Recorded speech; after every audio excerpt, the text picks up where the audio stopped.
You're listening to the Pace Radio Network here at paceradio.net. The opinions of the individuals during this broadcast are their own and may not be the opinions of their group or other organizations they may be involved with. All medical advice during our broadcast is not a medical opinion and should be checked with your medical physician.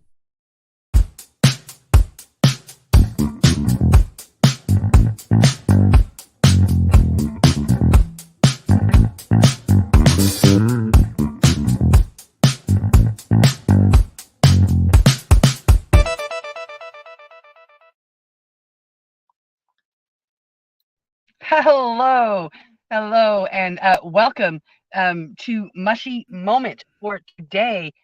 We are on July, I need to go to my phone, July 25th, 2023. And I might have a picture of Al next to me, but I assure you behind that picture is Steve Mather, and he will be joining me here shortly. We are coming to you live from BC. I am sitting out here in Richmond, BC. With Steve. Actually, I'm outside in my van. It's pretty amazing. So we are running the show this way.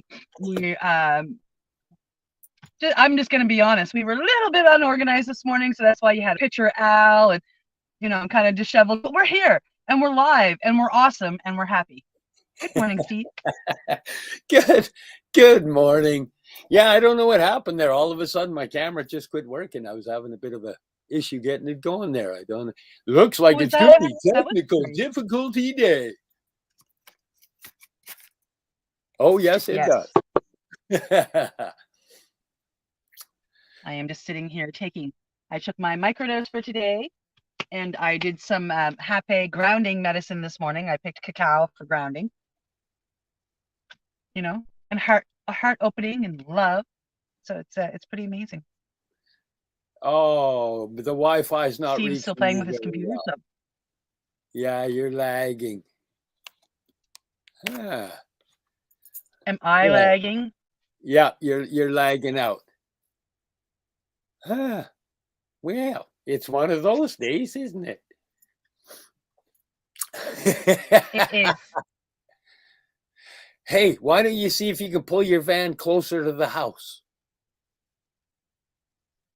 And then I'll just babble. Okay, I'm going to leave the studio while I do that, and I will be right back. Cool. And in the meantime, hey, welcome to the Mushie Moment, everybody. I'll be back with my co-host, Reverend Cindy, and we're live today on Tuesday, July 25th, 2023 on paceradio.net, CBG TV, Facebook, YouTube, Twitter, LinkedIn, Boxcast, Roku, and Fire Stick. Oh, yeah, we were getting all set up here to make things happen, and it just seems like it's technical glitch day, because when we first got set up, it seemed to be working. But hey, that's digital gear. The next thing you know, hey, it's not working. It's going to be the same way with digital cash. One day it'll be working. The next day it's not working. I guess I don't eat today. Just kidding. Anyways, today, I'm pretty happy. We're bringing on my daughter, Jessi. She's going to come in and tell her story. We've had my other daughter, Katie, in here talking about her story and where things have gone. And I'm pretty happy to bring Jessi in because she has a different story. And I think this would be a great, safe place for her to tell it, because our family story has been told a few times in edited and picked formats of how it's going to be told. And this one is going to be live and unedited. I know that she was having some problems with her internet as well. So she's just getting logged in as well, and we'll get it going. Hopefully, I haven't checked today, but by the technical difficulties and the glitching going on with the Wi-Fi, I'd be willing to bet there's probably some solar flares or CMEs happening that are doing some of that interruption when the sun blasts out or farts out a bunch of those solar flares. They're geomagnetic energy, electromagnetic energy, just a lot of frequency that comes in. Sometimes they take out radio waves down the coast, or they notify us that communication's going to be a little off, Wi-Fi will be a little off. Hopefully today, once we get rocking and rolling here, it'll be a little smoother than it has been up until now. I'm hoping everybody that's logged on is having an awesome day, and looking forward to this part of the story as much as I am, because what I found in the last story with when we were talking to my daughter Katie is that I learned a lot, both about her and about myself, and I found it to be a humbling experience, and I look forward to being humbled again in this experience.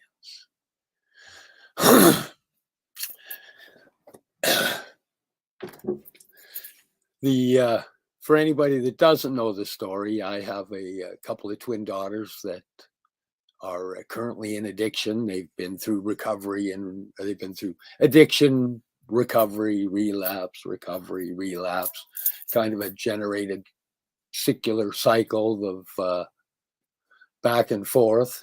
And it's been a bit trying and struggling for all of us. As a parent, it's been tough. It's been tough on my heart. It's been a hard place to be. There's been a lot of tears. There's been a lot of love. Been a lot of heartbreak. But always, again, there's a lot of love. And in the end, love wins. Good day. I'm back. Is it better? The picture's not as glitchy, but but it's still okay. At least it's not all blurry like it was. Okay. Hey, I'm everybody, moving closer to the back. give her a thumbs up if it's okay.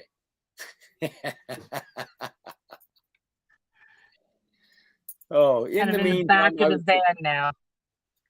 You're what? I'm kind of trying to move like right to the back of the van now, right?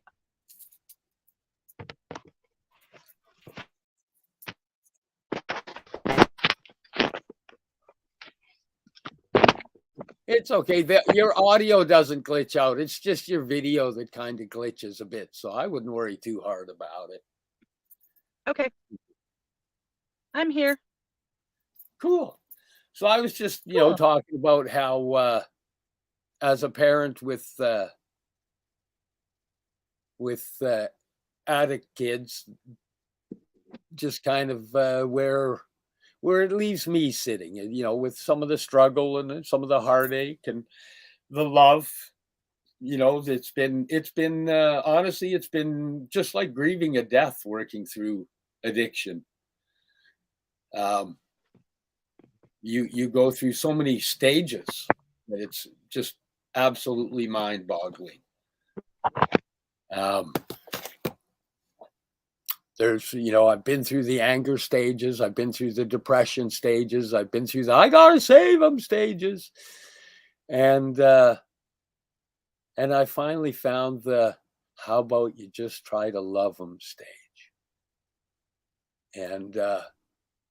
And that stage has been way healthier for all of us. And I'm quite happy to have finally achieved that stage, because it's been many years of all of us struggling, and they're already struggling. So I don't really need to, especially if I'm struggling for them. I have enough of my own struggles to get through. So loving them is teaching me to love myself, and love myself through my struggles as well. Because as I watch them in their struggles and learn to love them through their struggles, I can put myself in that place and learn to love myself through my struggles. Yeah. Yeah, it's We all need healing. We all struggle. And we all need the healing.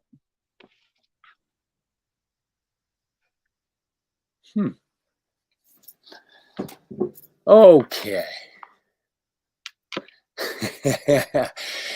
I'm sorry, people. These ones, they, as you can probably tell, they affect my heart quite a bit. And because of what's happened in the past, things like this will make me a little anxious because I never know where it'll go, but I've seen where other things have gone. And while hanging on to the love, I try to hang on to the faith that this is all going to be exactly what it's supposed to be and everything is going to work out just fine. But how come we always struggle trying to hang on to the faith?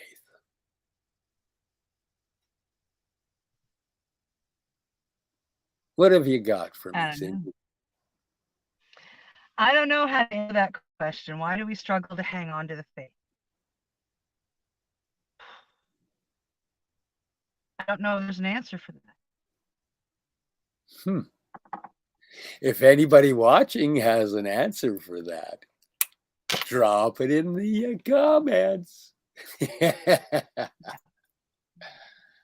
So while we are waiting, we did discuss having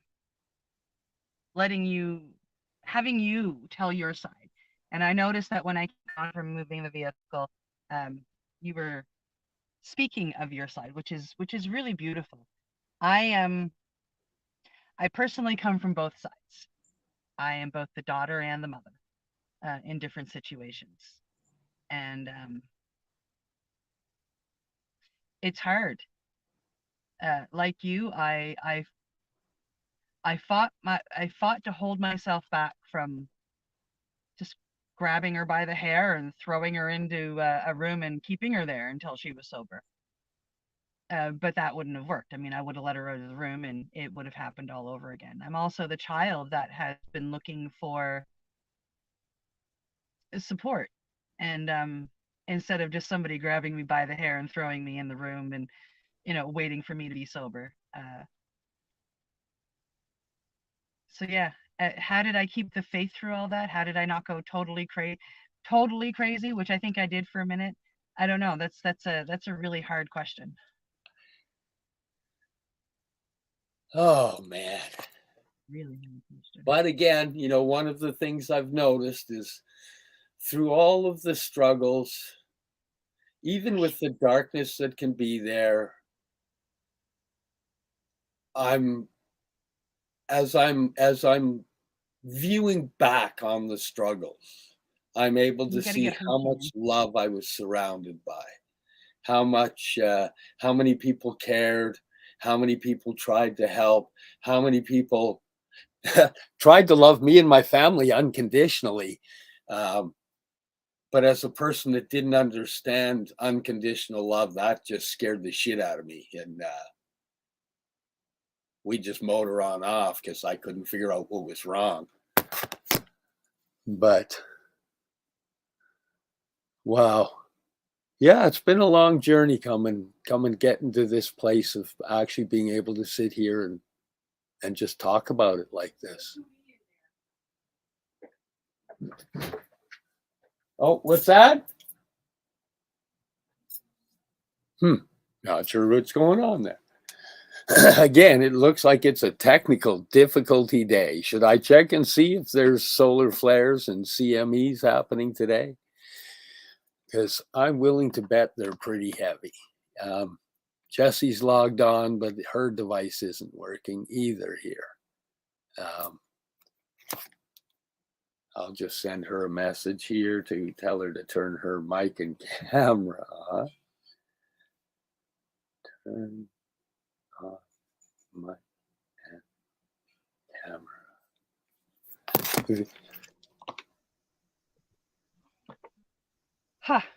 Sorry, I had to run and let one of the dogs in. He was taken off. Oh, thank you.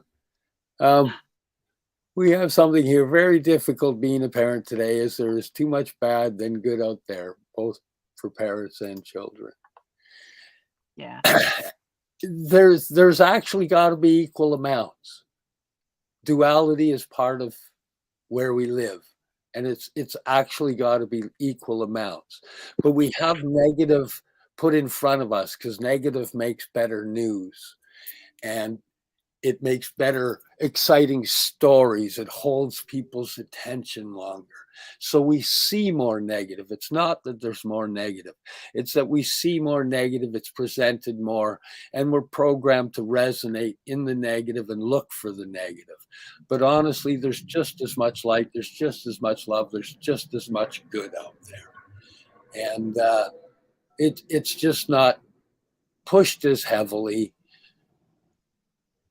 because people, they like scary stories, and scary stories get attention.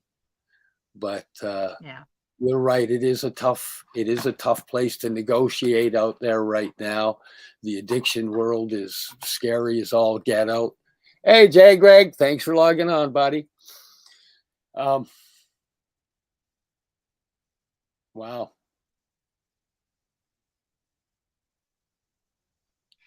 Our guest is having issues getting her microphone and camera to work. I've given her some advice, and we're going to keep our fingers crossed. If it doesn't work, we are going to continue this conversation with Steve, the dad of the girls, of course, because his story is a pretty powerful one too. Being friends with Steve over the last few years, has shown me that this man has a lot of strength. So it's just as important to hear from the parents as it is from the kids. And if it doesn't work out, Jessi, if you can hear me, we're not giving up, sweetheart. We're going to get you on this show. If it's not this week, it'll be next week. We will get it figured out. So it'll happen, guaranteed. Yeah. Yeah. If you have to, just log off, Jess, and try logging back in again, and see if you can connect your devices that way. In the meantime, make sure you use Chrome, because if StreamYard works you have well with Chrome, use Chrome, because it just seems to bugger up with the others.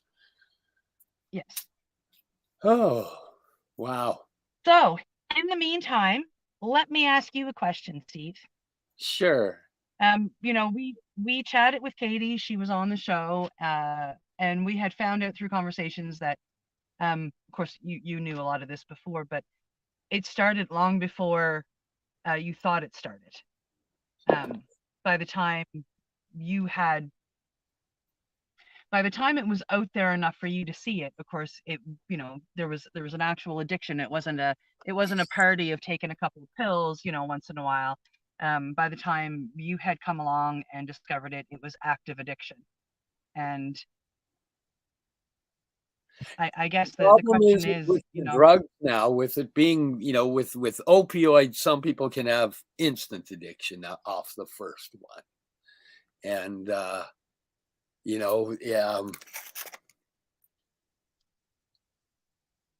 I noticed issues. I noticed things. I came in and asked questions, tried to give advice. But you're right. I didn't see what was going on, which I find absolutely amazing, considering I come from a rock and roll world background where drugs just ran rampant. So I do find it kind of strange that in my own little reality, I couldn't see that happening right in front of me until it literally was. It was already a fight. There was already struggling going on. And the one thing I'll say is that addiction is addiction, and it only gets worse. And if you can control it and hold it, it's only a matter of time till you can't. I've met a lot of people that they are classified as functional addicts. Yes, they're functional addicts, and they're functioning. But, I wouldn't classify that as jumping in there and living. It's functioning. function. It's function. That's and it's for a lot of people. That's it's a stage. The functioning addiction leads to uncontrollable. And for some people, it can take years. Actually, I've known people that you know, had been addicts for 20 years and held their jobs and held things together. And you know, it always amazed me because everybody is different, right? Everybody is different. Everybody has different power, different control, different skills. And it always amazes me that, you know, there are some people that can actually pull that off. And, you know, they will feel that they're happy in what they're doing. And I guess as long as they're feeling happy, then all we can do is love them. That was the biggest thing I learned through all of this is I can't save anyone. If I'm lucky, I can save myself. But I can love everyone. And if I'm lucky, I can include me in there. Because it seems that's the biggest struggle that we seem to have is trying to love ourselves and not beat ourselves up. Yep. Yeah. Well, I see that Jessi's got her camera and stuff working. Are you ready, Jess? Should we bring her in? I think it's that time. Hey, everybody. Please welcome my beautiful daughter, Jessi. Hi, everybody. Hey, Bunky Doo. How are you doing? Sorry for being so late. Things have been a bit crazy, but yeah, it's all good. You managed to get logged on. We were having technical difficulties anyway. It just seems like one of those days where my phone has been like that for the past week. It is so weird. Like there is certain people that I call often. I'll call once and then it'll just hang up. The call won't go through at all. And then I'll call a second time and it'll ring like once and then hang up. And then I'll call a third time and it'll ring and they'll be like, oh, I never got those first two calls. Well, when there's and there has been, I've been checking the solar flares. I've been through a bit of a roller coaster over the last few weeks myself, and doing some integrating and some healing and spending some me time that I guess I needed to do. But yeah, right. You know, the one thing I did was I was checking the Schumann resonance, the planetary resonance, and the solar flares and the CMEs. And there's been lots. We're being hit with lots of waves of frequency and electromagnetic. And, you know, anybody that's sensitive is definitely feeling. And a lot of people I know in the healing area have been struggling. It's been pretty tough. Oh, I just got these new boots, though, yesterday. Morgan gave them to me, which was in perfect timing for the rain. Couldn't believe it. I think those boots were made for walking. Oh. Yeah. No, they're awesome. They're like for snow, but they're also for like rain. Okay, I'm getting dizzy. I'm getting dizzy. You can't keep doing that. Okay, I'm gonna go sit down over here by my what's it called? Light. Wow, that I do that to people a lot. I have to not do that. Wow. That was giving me vertigo. Is that better? That's better. Cool. So yeah, where should we start here? I guess if you want me to start off with my story, how it all began, I can start off. Yeah. Well, that's what we'd like to hear. We want to hear your story the way you want to tell it. You know, you can start the beginning, the middle, the end, and jump around. But it is this is your platform and your story and your time.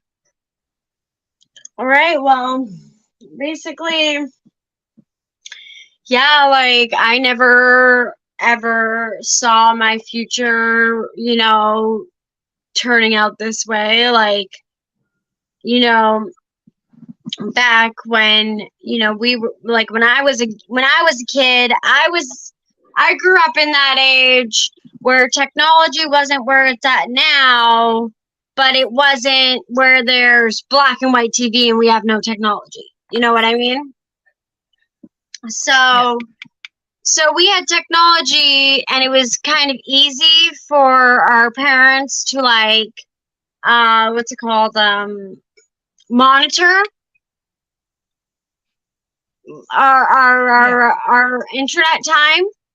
And so we spent a lot of time outside. Like, I had a lot of friends. There's like not a lot of stuff that I can say in my childhood that caused me to want to pick up a hard drug and say, I don't want to feel this anymore, Like, as much as people say, well, like, when I first started using, let's say the blue fentanyl pills, the fake oxys, and I still, me and my kid's dad, were still, trying to, like, co-parent together, but we were both in active addiction, but we didn't know we were addicts yet. You know what I mean? Like, we just thought we could just stop at any time. I didn't know what a withdrawal was. I didn't know what opiates were. Like, that just was not part of my family, like other people's stories. And anyways, my back to my kid's dad, basically. So I met him through my little brother, who's a year and a half younger than me. His best friend was my son Jaden's older brother. He was like almost 4 years older than me, 3 years and 8 months. And anyways, basically when we went to the same high school, and it was a brand new high school, and he was the very first graduating class. And he had dated like a few of my friends or whatever, and we lived in the same complex because his mom got us into a low-income family housing complex. So I literally lived like probably like 4 units down from their unit. And anyways, our house was the house where everyone would come and smoke pot, because my mom would work all day, and then she'd come home and she'd eat dinner, and then she'd get up and go to work all day, and then on the weekends she'd go and spend time with her boyfriend. So, we didn't really spend a lot of time with my mom.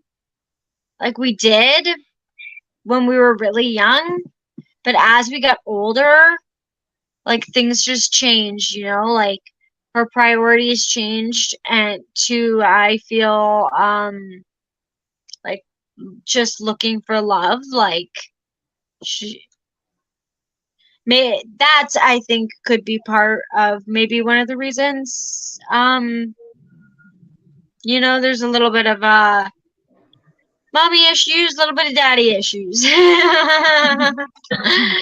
But so anyways, the whole complex knew that we were smoking pot because we lived upstairs and our window would open straight into the complex. So anyways, he Facebook messaged me one day and said, "Hey, so I heard you're smoking some pot." And I said, "Yeah, But I was kind of like, oh, what should I say? Because like, is he gonna like rat on me? You know, like, is he gonna tell my dad or right? And no, he was just like, oh, I ended up being friends with a bunch of people that he was friends with, and anyways, we started dating. And now that I look back, he, you know, he was just very sick, and he just didn't, he was just sick. He had a lot of childhood trauma that he didn't know he hadn't dealt with. He was already in active addiction, and I'd never tried anything besides a drink.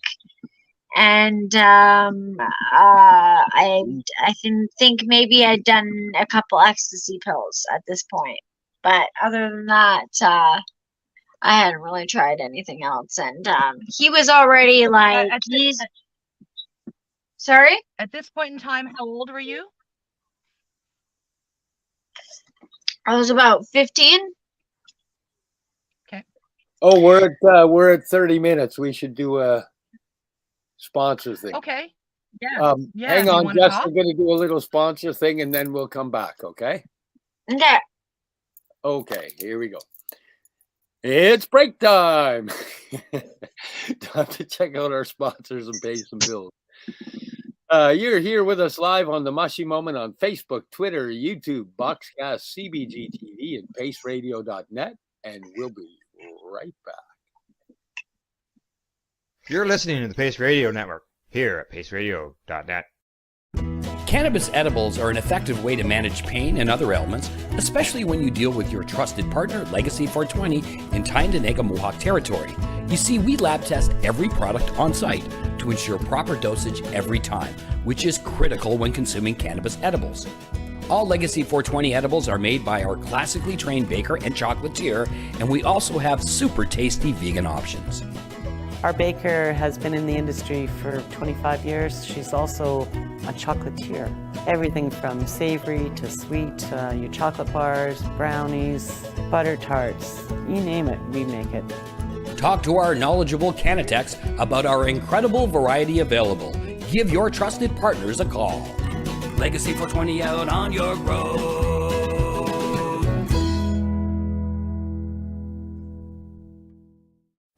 In February of 2022, the Victoria Cannabis Buyers Club and Ted Smith were fined $6.5 million. This for helping 8,500 patients with access to medical cannabis. In our interview with Ted, he spoke to us about how people can donate to help in an upcoming court challenge.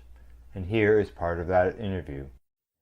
From what I've seen lately, I believe that you've got something that you're trying to do as far as fundraising to deal with this next court challenge. For now, people can write checks directly to Jack Lloyd Law Corporation or send e-transfers to save the VCBC at gmail.com. I guess those are the two easiest ways for people to help right now. PACE Radio is the People Advocating Cannabis Education Radio Network. Limestone City Hydroponics is Kingston, Ontario's hydroponics shop.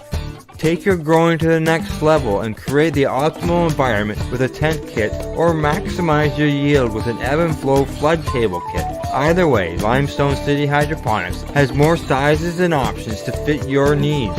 Are you looking for the power of the sun that adapts to your budget? Then look no further, as they have professional grow lighting. They have indoor grow systems that are easy and cost effective, with many options to fit your living space and lifestyle. Cultivate your growing potential. We have everything you need to succeed. And if you can't make it to the store, they offer local delivery to the greater Kingston area.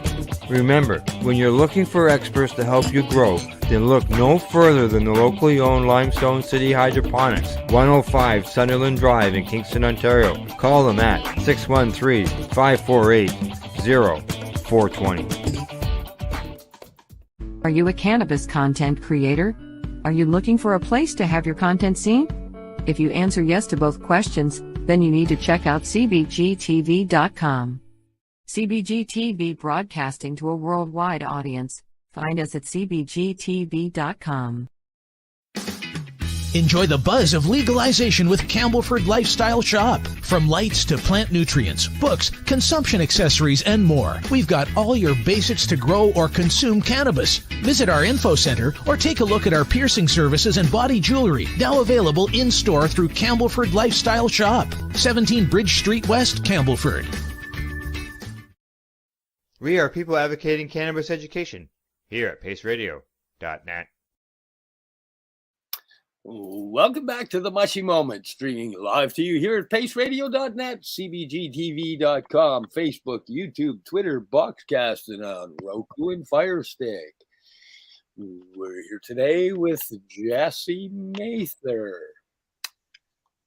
Sorry, I'm here. One sec. No worries. Thanks for Says letting us I'm know you're still there. entering the studio. Here we go. Oh, wait. There we go. Uh-oh. Oh, I just wanted to mention, I noticed a comment. Can you see me? Yep, we're going to fix this. There. There we go. There. I noticed a comment from Kimberly Edwards. Just kind of stating that she's a grandmother raising 3 grandchildren. One of them is 14, and she has tried to overdose several times lately. 3 years waiting list to get help. She just found vodka in her room and is asking for cannabis. Not really sure what to do here. So, Kimberly, I don't know if you can hear me, but I have had many discussions between people in recovery who are parents to children who show addictive behavior, who look like they seem like they might be going down the right or the wrong path, like us.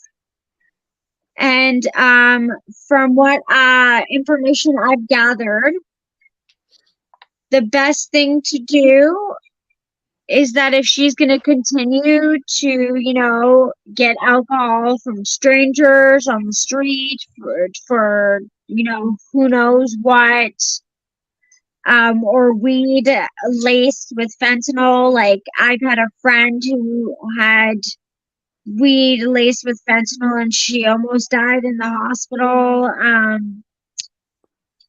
In my opinion, if it was me, I would probably get her weed from a dispensary. I know it doesn't sound right, but from the information I've gotten from the recovery sites that I go to, most mothers in recovery whose children are starting to fall in the same path think the safest route is to supply the marijuana from a dispensary where it's safe, it's clean, and hopefully that'll stop her from wanting to do the heavier stuff or go drink or whatever, right? But that's just my opinion.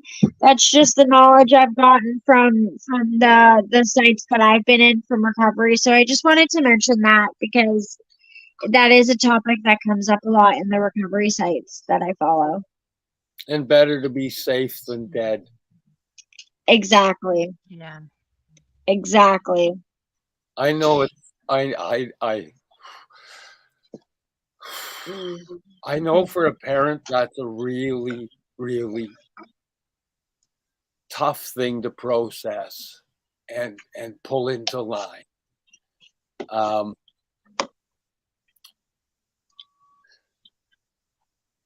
Yeah, it's a hard decision. I have to hang on to that better safe than dead. Yeah. because safe, at least there's recovery. Dead, Yeah. there's no possibility of recovery there. They even have this fake weed on the streets now that's not even fentanyl, or I don't even know what it is. It's just fake. It's Yeah. really scary. So, yeah, that's just my opinion.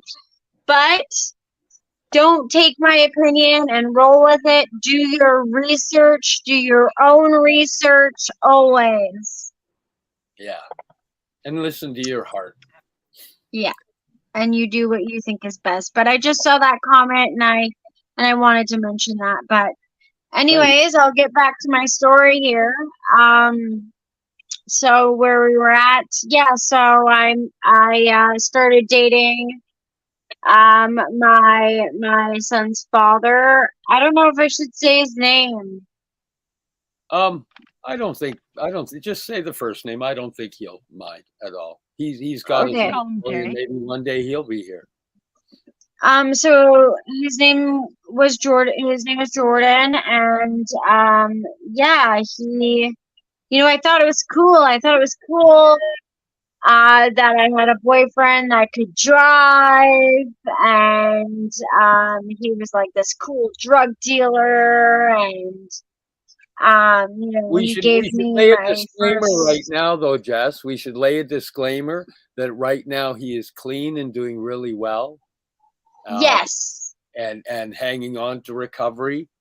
And we should let that know, because that at least gives a story of hope along with this, because we don't want people, to think that there's. Yeah, absolutely. Like when we were together, we were both growing up. I mean, I was still a kid.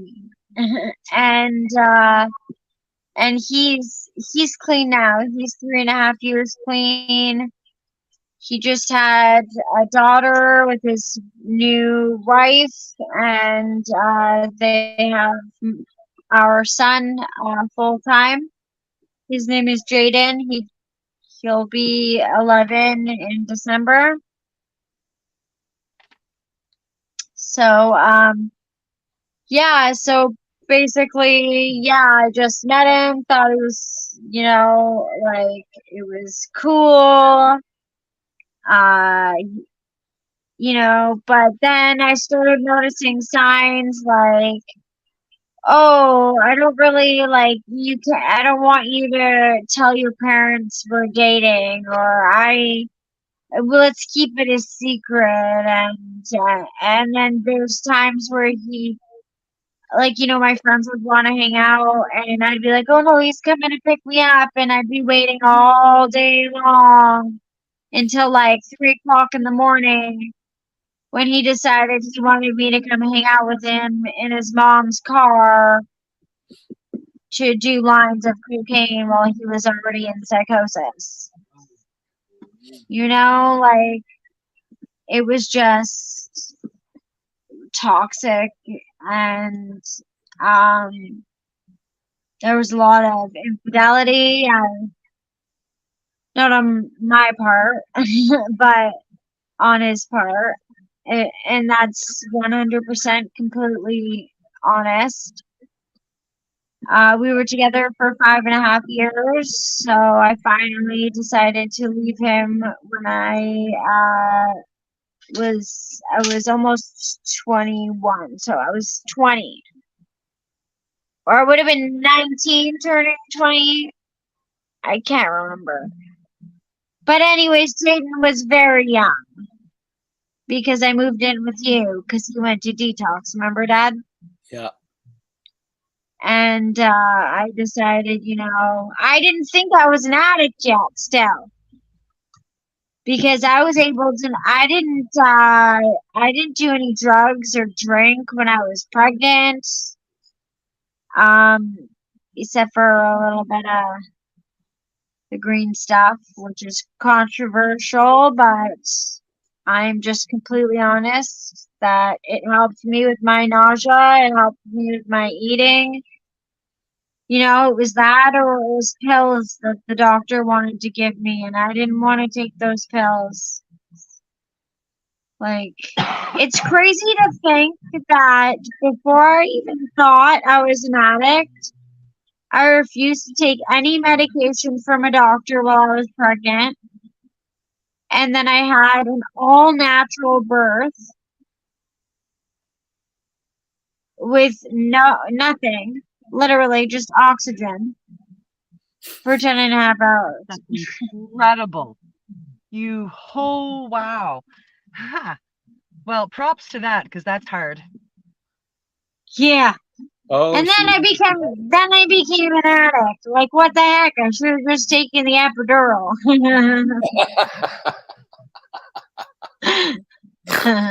oh, bad humor. But yeah, so that was scary too because we had some complications in the delivery room where my water broke naturally and a piece of the amniotic sac was still intact in my cervix, and he didn't know what was going on and he couldn't get past it. So his heart rate dropped really low, and they almost cleared the room to do an emergency C-section until the doctor realized what was going on, and he just popped the little sack of amniotic fluid, and he just came flying right out afterwards. So I went from 4 centimeters dilated to 9 centimeters dilated in like 2 hours, and then spent the next like 7 hours trying to get to 10 when I didn't even need to. It was horrible. And I have to give, Jordan props. He was there. The whole family was there that day. That was, one of the best days of my life. Katie was there, And then after that, I had been working at McDonald's. I worked there for 5.5 years.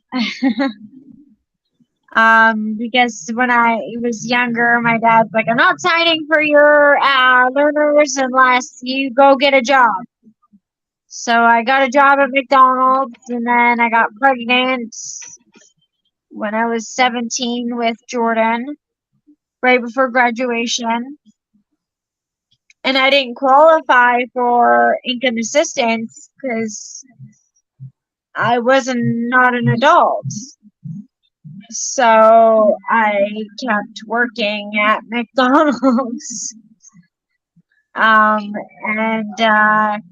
This is when his dad's addiction started getting really bad, and we started moving from place to place. We probably moved from 3 different places where we ended up getting kicked out because,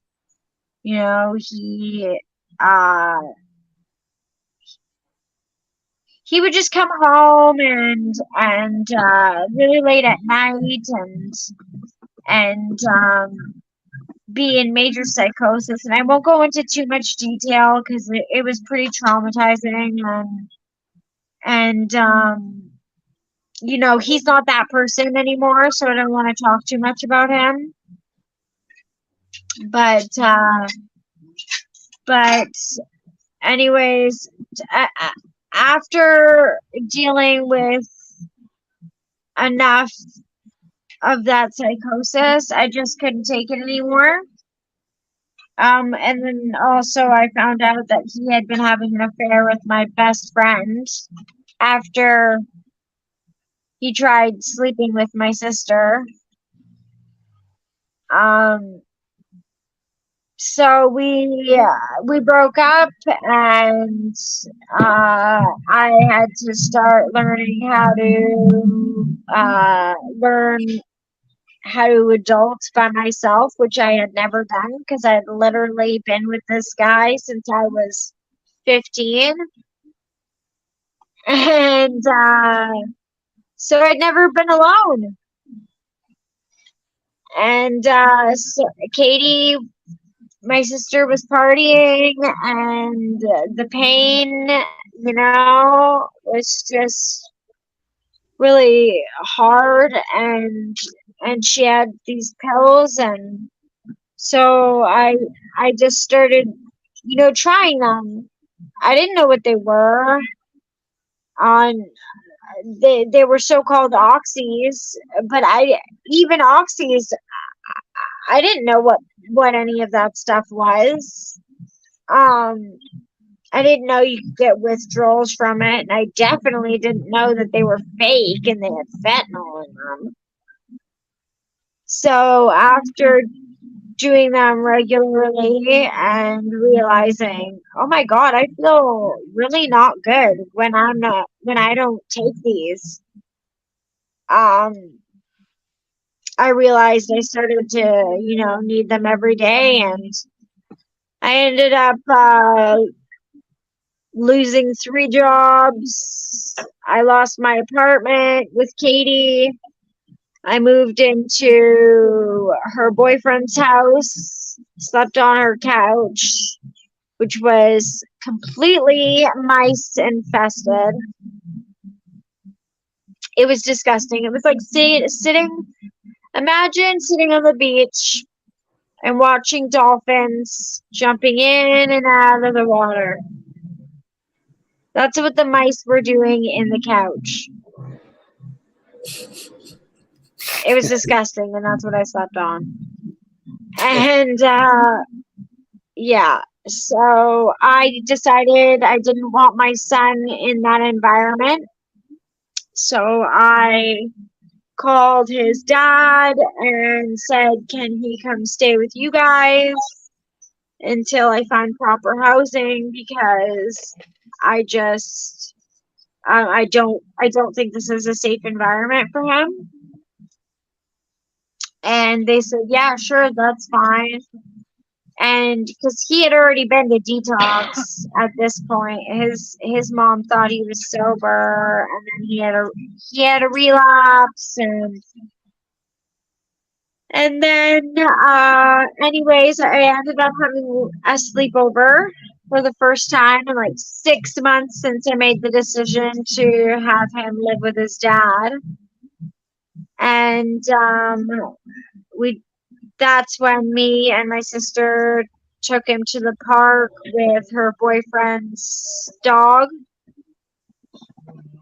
And we got into a pretty famous and brutal dog attack where his dog punctured my legs to the point where I needed 50 stitches all together in both legs. He bit my arms. They were black and blue. Luckily, he didn't puncture them. And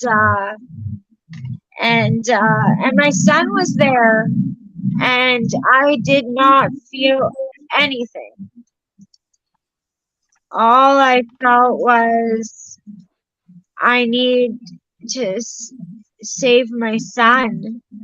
So we were in a field in Richmond at a school, and basically we were playing piggy in the middle with Jaden. Katie was on one side and I was on the other, and the dog just was going back and forth, and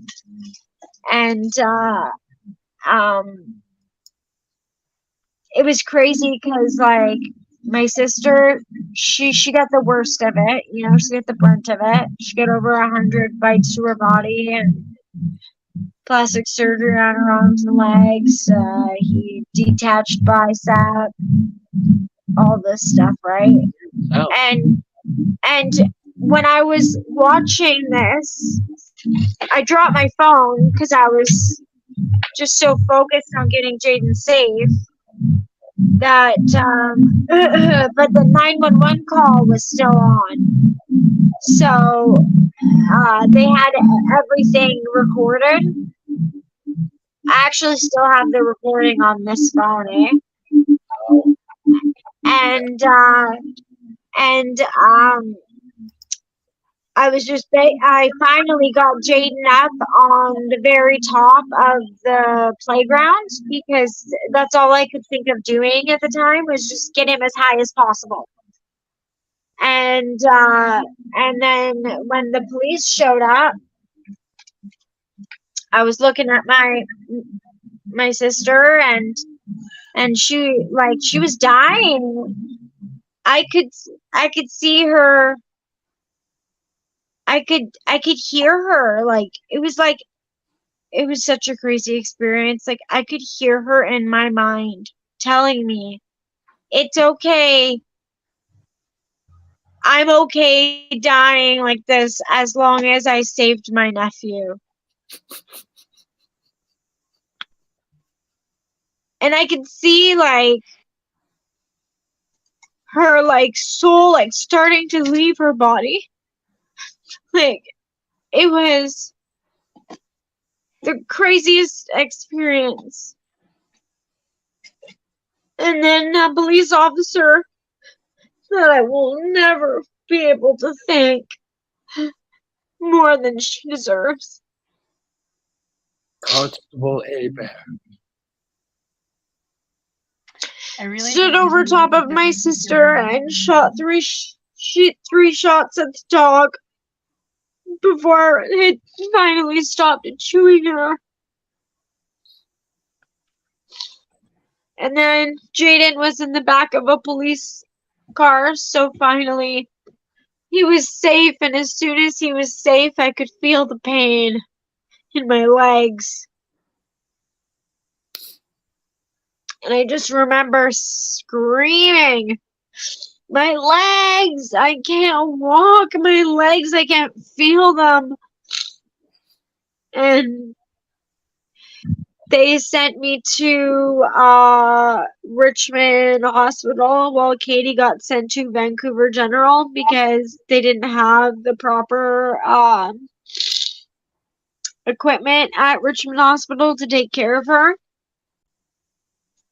And because she had to get a blood transfusion and she could have died, I was alone at Richmond Hospital, and I wasn't there for either of you because this happened on a New Year's Eve, and I had a New Year's gig that I couldn't get out of, and I had no idea. It was as bad as it was. And I'm at that gig trying to make people happy while my heart is breaking. And my girls are in there hurting without their dad. I'm so sorry, Pumpkin. And a 73-year-old man hopped a 6-foot fence and tried to save us. And got bit. He got a Good Samaritan award for that. He got a good scar on his hand from yoga. Yeah, he got that award. Yeah. I have to break in. And I have to say, sadly, part one is we're at the end of it. Jessi, I'm hoping you're going to come back next week and tell the rest of your story. Oh yeah, I would love to because that's this after this There's is so when much when the addiction starts to really that's when it starts to get bad, you know what I mean? That was the beginning of the end for me. So I would love to come back and share the rest for sure. We will have you back next week, and we will let you continue your story. But I do want people to know that recovery is possible. I've had multiple years clean. I've had multiple months clean. Just if you're having problems and if you're having trouble, just keep trying. Just keep trying, because that's what I'm doing. I just keep getting up and I keep trying. That's all. As long as you keep trying, there's always hope. So I agree, baby. We unfortunately have to sign off at this moment. Thank you so much for joining us for part one of this really hard and informative interview with Jessi Mather. We look forward to seeing you all next week. Thank you from all of us here at Pace Radio Network and CBGTV.com. We will see you 1 week from today. I love you, Pumpkin. Okay. You're love listening you. to Pace Radio Network here at paceradio.net. The opinions of the individuals during this broadcast are their own, and may not be the opinions of their group or other organizations they may be involved with. All medical advice during our broadcast is not a medical opinion and should be checked with your medical physician. When you have a pain that's reached its peak, Legacy for 20, it's so unique. If organic cannabis is what you seek, here's your trusted partner 7 days a week. Suppository salves, vapes and drops, topicals, edibles, infused pop. Just when life seems like it ain't easy, at Legacy 420, enjoy a pop freezy. Lab tested products, make them the GOAT. Legacy 420 out on your road. Legacy 420 in Tyendinaga, Mohawk territory. Indigenous organic cannabis at its finest. Enjoy the buzz of legalization with Campbellford Lifestyle Shop. From lights to plant nutrients, books, consumption accessories, and more, we've got all your basics to grow or consume cannabis. Visit our info center or take a look at our piercing services and body jewelry, now available in-store through Campbellford Lifestyle Shop, 17 Bridge Street West, Campbellford. Limestone City Hydroponics is Kingston, Ontario's hydroponics shop. Take your growing to the next level and create the optimal environment with a tent kit, or maximize your yield with an ebb and flow flood table kit. Either way, Limestone City Hydroponics has more sizes and options to fit your needs. Are you looking for the power of the sun that adapts to your budget? Then look no further, as they have professional grow lighting. They have indoor grow systems that are easy and cost effective, with many options to fit your living space and lifestyle. Cultivate your growing potential. We have everything you need to succeed. And if you can't make it to the store, they offer local delivery to the greater Kingston area. Remember, when you're looking for experts to help you grow, then look no further than the locally owned Limestone City Hydroponics, 105 Sunderland Drive in Kingston, Ontario. Call them at 613-548-0420. We are people advocating cannabis education here at paceradio.net.